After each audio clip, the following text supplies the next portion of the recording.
Selamat berjumpa, salam budi luhur. Kali ini di semester genap tahun ajaran 2020-2021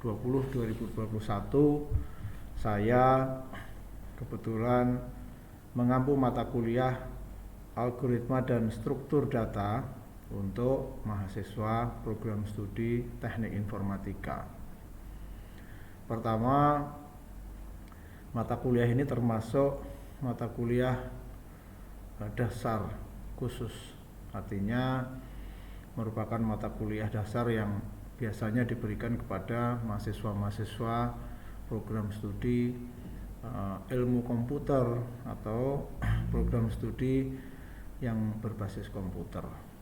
Pada penyelenggaraan untuk semester ini sebagian akan diselenggarakan secara online dan sebagian akan diselenggarakan dengan offline sesuai kondisi yang ada saat ini. Pertama, bagi yang belum kenal, tentu saya Bambang Adiwinoto yang pada semester ini khusus untuk algoritma dan struktur data saya diberikan untuk mengampu program studi teknik informatika.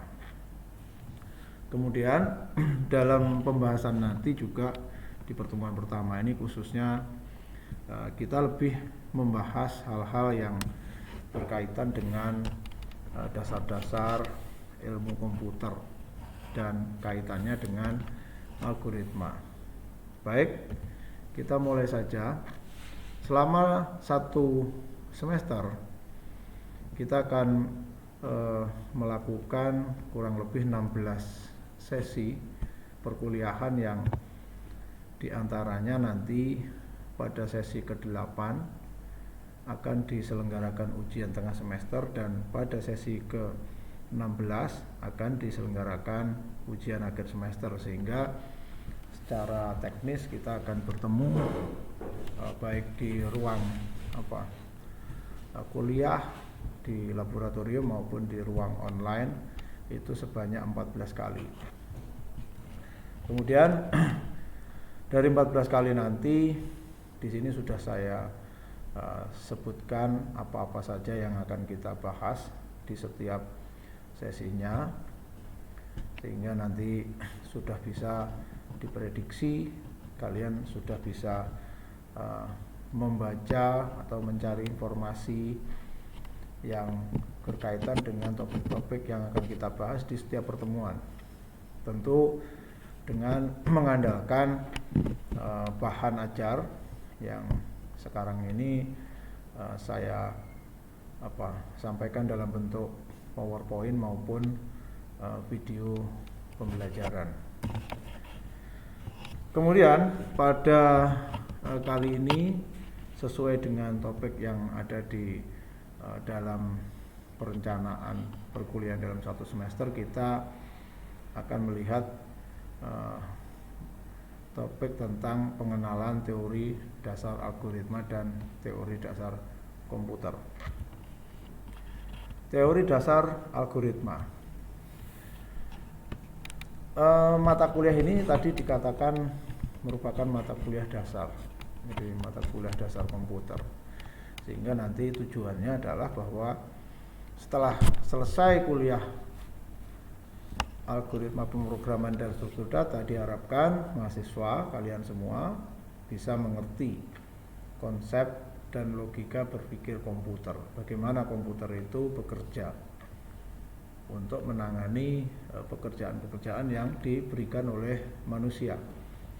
Yang kedua, bagaimana juga kita sebagai manusia yang akan memberikan perintah atau instruksi kepada komputer itu nanti mampu menganalisa kalian apa yang kita inginkan di dunia nyata ini kalau akan dikerjakan oleh komputer, itu kita harus berikan perintah seperti apa, ya.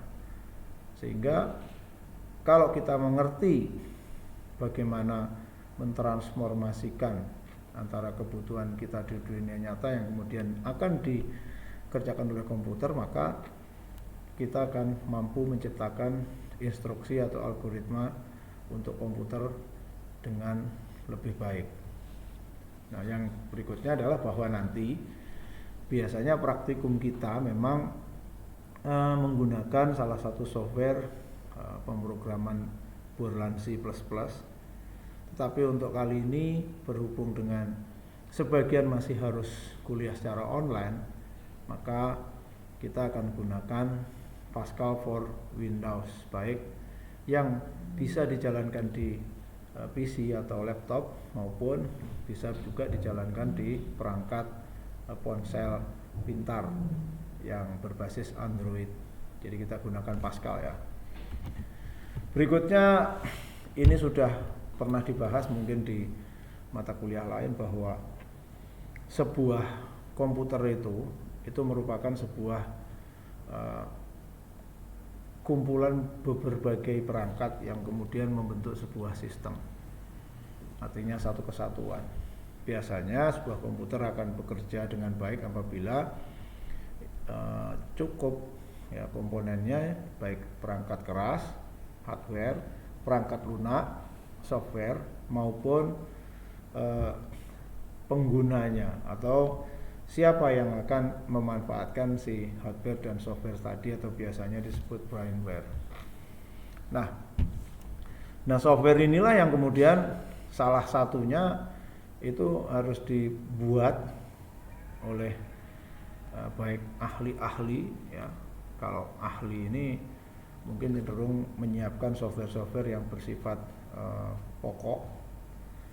Misalnya bagian software yang berupa operating system atau sistem operasi ya, atau software yang diciptakan untuk membuat program yang biasanya disebut sebagai programming language software, dan atau software yang diciptakan oleh kita-kita ini, sebuah program yang dirancang kemudian ditulis menggunakan bahasa program yang pada proses penulisannya tentu menggunakan ilmu algoritma, sehingga software yang berikutnya yang disebut aplikasi program software inilah yang kemudian merupakan bagian pekerjaan bagi calon-calon lulusan mahasiswa komputer, yaitu perangkat lunak aplikasi yang bisa ditulis dengan menggunakan berbagai bahasa program.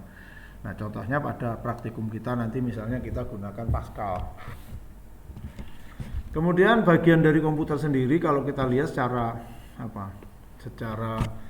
struktur, maka perangkat keras itu digambarkan ada di bagian paling atas. Di dalam perangkat keras itu tertanam perangkat lunak yang terdiri dari perangkat lunak utama atau sistem operasi, kemudian perangkat lunak pembuat aplikasi atau bahasa program yang contohnya di sini ada Basic, ada Pascal, Fortran, ada COBOL, ada C++, Prolog dan lain-lain, yang kemudian dari bahasa program ini jika ditulis dengan baik kemudian menghasilkan program-program aplikasi, di mana baik sistem operasi, bahasa pemrograman maupun aplikasi yang dibuat tadi kemudian digunakan oleh si brainware atau pemakai. Nah, program itu apa? Ya, program itu sebenarnya kumpulan instruksi, dan sebenarnya sistem operasi juga sebuah program. Hanya sistem operasi itu instruksi-instruksi, kumpulan instruksi yang isinya adalah mengatur secara dasar fungsi-fungsi hardware atau komputer, makanya biasanya disebut dengan sistem operasi. Nah, program juga merupakan kumpulan instruksi atau perintah yang disusun sedemikian rupa sehingga mempunyai urutan nalar yang tepat atau algoritma yang tepat tadi. Nah, instruksi itu bisa berupa sebuah statement ya, atau berupa sebuah perintah yang biasanya harus ditulis melalui tata cara penulisan tertentu atau biasanya disebut dengan sintak. Ya, sesuai dengan bahasa program yang dipakai tentu saja. Ya, jadi untuk melakukan hal yang sama apabila ditulis dengan bahasa program yang berbeda, mungkin ada perbedaan-perbedaan cara menulis gitu ya. Misalnya kalau kita gunakan Pascal, itu satu instruksi untuk menulis sesuatu baik di printer maupun di layar monitor itu menggunakan instruksi write. Tapi kalau di C atau di Borland C++ tadi, maka instruksinya bukan write tapi print misalnya, dan seterusnya ya. Sehingga instruksi ini biasanya ya ada 3 macam, yaitu instruksi yang merupakan instruksi untuk memberikan sebuah masukan, keluaran, ya, proses, dan kemudian cabang-cabang dan berulangan. Kemudian bahasa pemrograman apa ya? Bahasa pemrograman adalah bahasa yang diciptakan oleh ahli-ahli untuk membuat program aplikasi. Sebagai contoh, misalnya C++, C, Visual Basic, Pascal, ya, Visual Studio yang isinya adalah Visual Basic Studio, kemudian Basic, ya, PHP, ASP, dan seterusnya, Java, ya. Nah, contoh-contoh di atas adalah sama-sama bahasa program, hanya punya perbedaan, yaitu bagaimana cara menulisnya. Jadi sama-sama merupakan bahasa program yang bisa digunakan untuk membuat aplikasi, tetapi cara menulisnya akan berbeda-beda sesuai aturan yang ada di bahasa program masing-masing. Nah, persamaannya supaya menghasilkan output atau komputer bisa mengerjakan sesuatu yang seperti diinginkan oleh penggunanya, sebenarnya itu kesamaannya. Kemudian pada saat kapan sebenarnya algoritma ini akan digunakan? Ya. Algoritma akan berguna pada saat sebuah perangkat lunak itu pada saat dirancang atau diterapkan atau dibuat. Jadi pada saat seseorang membutuhkan atau requirement, itu algoritma masih belum digunakan. Pada saat dirancang aplikasinya, algoritma belum digunakan. Tapi pada saat rancangannya sudah jadi, kemudian mau dibuat softwarenya, maka algoritma dibutuhkan untuk merubah rancangan aplikasi menjadi sebuah software atau perangkat lunak aplikasi, yang kemudian dilakukan proses uji coba. Apabila terjadi kekurangan maka akan diperbaiki terus menerus, dan pada akhirnya software aplikasinya siap untuk digunakan, ya. Kemudian algoritma sendiri apa gitu ya. Jadi sebenarnya algoritma ini sudah cukup lama ditemukan gitu ya. Jadi kata algoritma sendiri sebenarnya diambil dari ilmuwan ya, yang salah satunya dari Abu Ja'far Muhammad bin Musa, yang waktu itu ya mungkin dengan berbagai metode ya dituliskanlah metode-metode berpikir yang kemudian disebutlah sebagai algoritma, yang kemudian saat ini bisa digunakan untuk memberikan instruksi kepada mesin yang namanya komputer. Jadi kalau metode berpikir sebenarnya sudah terjadi sebelum ada algoritma ditemukan, hanya saja algoritma ini mempunyai ciri, ya. Jadi algoritma itu cirinya adalah instruksi-instruksi yang disusun secara berurutan, ya, langkah demi langkah, yang dinyatakan dengan jelas, tidak ada yang ragu, ya, tidak rancu, tidak ragu, yang nanti kemudian bisa dikerjakan oleh komputer dan kemudian bisa menyelesaikan masalah pada waktu atau periode atau jumlah tertentu. Jadi langkah-langkah dalam jumlah tertentu. Nah, kemudian algoritma tujuannya adalah untuk memecahkan masalah. Masalah apa? Masalah yang rumit. Ya, dengan algoritma masalah yang rumit bisa dibagi-bagi menjadi masalah-masalah yang lebih sederhana, yang kemudian tetap tidak meninggalkan atau menghilangkan pemecahan masalah yang sesungguhnya. Sehingga algoritma pada hakikatnya adalah menemukan langkah-langkah tertentu yang jika dijalankan maka hasilnya adalah bisa memecahkan masalah seperti yang dianalisa sebelumnya. Kemudian karakter atau sebuah algoritma biasanya baru disebut algoritma kalau seperti apa? Ya, sebuah algoritma itu harus pasti, karena komputer itu hanya bisa bekerja kalau diberikan instruksi secara pasti. Yang kedua adalah algoritma itu tidak boleh salah sasaran, maka harus presisi. Ya. Kemudian yang ketiga, algoritma itu harus terdefinisi dengan jelas. Ya. Tidak boleh ragu, sehingga jika serangkaian langkah dilakukan 2 kali, maka hasilnya harus selalu sama. Jadi kalau sekarang dijalankan, besok dijalankan, besok lusa dijalankan dengan masukan yang sama, maka hasilnya yang hari ini, besok atau lusa atau kapanpun hasilnya harus tetap sama. Kemudian algoritma harus berhingga, artinya sebuah algoritma itu tidak boleh langkahnya itu tidak selesai. Sebuah algoritma biasanya mempunyai batas. Ya, mempunyai batas. Apakah batasnya itu nanti dekat atau jauh atau sedikit atau banyak atau besar atau kecil, tapi tentu sebuah algoritma biasanya harus tetap dibatasi langkahnya supaya menjadi pasti tadi. Ya, jadi tidak boleh algoritma tidak selesai kapan, tidak tahu selesainya, itu tidak boleh. Berikutnya, untuk menulis atau merancang sebuah algoritma sebenarnya sudah dibuat beberapa model, ya, model-model notasi penulisan algoritma, di mana biasanya algoritma itu secara umum mempunyai 3 model. 3 model di sini yaitu model sekuen atau berurutan, nanti ya, ada model pengulangan dan ada model percabangan. Model sekuen adalah algoritma yang isinya berupa instruksi-instruksi yang dijalankan secara berurutan. Setiap instruksi dijalankan 1 kali. Sehingga apabila dijalankan secara keseluruhan, maka algoritma ini biasanya akan menjalankan 1 instruksi 1 kali. Setelah dijalankan semuanya, maka algoritmanya selesai. Tidak diulang atau tidak ada yang dijalankan berbeda, yang 1 instruksi dijalankan 1 kali, yang 1 instruksi 2 kali.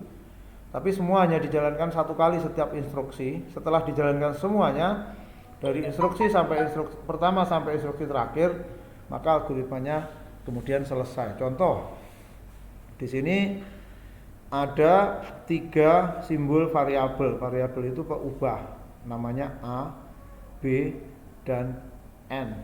Nah, simbol panah ke kiri adalah simbol yang menggantikan simbol sama dengan pada notasi-notasi umum. Sehingga kalau ini dibaca, maka ya A itu diisi nilai sama dengan 0.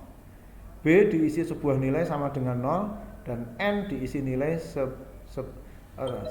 sebuah nilai, yaitu nilainya 5. Nah, kemudian di sini setelah itu ada perintah for. Ya. I itu sebuah variabel juga di sana. Maka I ya mulai, jadi lakukan itu ya. Jadi mulai I bernilai 1 ya, sampai ke N, di mana N-nya 5, begitu. Seolah-olah sudah diisi 5. Jadi mulai dari I sama dengan 1 sampai dengan I sama dengan 5, maka kerjakan perintah-perintah. A adalah A ditambah 2, dan B adalah A ditambah 3. Maka instruksi ini mengatakan bahwa lakukan penambahan A, yaitu dengan dirinya sendiri ditambah 2, dan B adalah A ditambah 3 sampai dengan I-nya mencapai berapa? Sampai dengan I-nya mencapai 5. Jadi dari 1 sampai 5. Setelah dikerjakan, maka hasilnya setelah itu berapa A-nya? Maka tampilkan atau keluarkan A-nya berapa, B-nya berapa. Ya, seperti itu. Sehingga kalau umpamanya ini nanti dijalankan menggunakan program, ya kita bisa melihat hasilnya sesuai dengan yang dihitung oleh komputer, atau sebenarnya kita bisa menghitung hasilnya dengan menjalankan seolah-olah program ini dijalankan di komputer tapi dengan cara manual, sehingga nanti bisa ditemukan A itu berapa, B itu berapa gitu. Nah, pada contoh di sini maka dikatakan perintah atau instruksi yang dilingkari termasuk ke dalam struktur sekuensial. Ya, jadi A sama dengan 0, B sama dengan 0, kemudian N sama dengan 5, artinya dijalankan dulu yang atas baru dijalankan yang bawah. Begitu. Kemudian ada struktur percabangan. Nah, percabangan ini kadang-kadang sebuah perintah yang dijalankan secara secara normal, tetapi ketika menemukan syarat-syarat tertentu, ya, jadi perintahnya bisa dikerjakan apabila syaratnya dipenuhi. Maka kalau ada perintah seperti itu, maka biasa namanya perintah yang disebut sebagai perintah percabangan. Nah, sehingga perintah percabangan ini memungkinkan sebuah algoritma atau sebuah program itu melakukan berbagai alternatif, ya, berbagai alternatif langkah. Ya. Jadi kalau tidak bisa dengan satu langkah, bisa menggunakan langkah kedua, langkah ketiga, dan seterusnya, pada akhirnya kemudian bisa menyelesaikan masalah. Nah, pada struktur ini memungkinkan beberapa perintah tidak dikerjakan atau satu perintah di antara 3 perintah saja. Satu saja perintah yang dikerjakan di antara 2 atau 3 perintah yang bisa dipilih sesuai dengan syaratnya. Maka kalau nanti kita jalankan, ya, jika A diinput dengan nilai 5, jika A sama dengan 5, maka A betul adalah kurang atau sama dengan 5. Maka kemudian maka instruksi yang akan dikerjakan adalah 1, 2, 3, 6, 7. Jadi nomor 1, nomor 2, nomor 3, nomor 6, nomor 7. Tapi kalau A diisi angka 6, maka yang dikerjakan adalah perintah nomor 1, nomor 2, nomor 4, ya, nomor 5, nomor 6, nomor 7. Itu maksudnya. Nah, mungkin untuk kali ini kita sampai di sini dulu, karena video kita ini nanti akan kita bagi menjadi 2 video, ya, berkaitan dengan ukuran filenya. Nah, untuk struktur berulang nanti akan kita lanjutkan di video bagian kedua. Demikian video pertama ini. Selamat mencoba, selamat belajar algoritma, dan pada akhirnya salam budi luhur.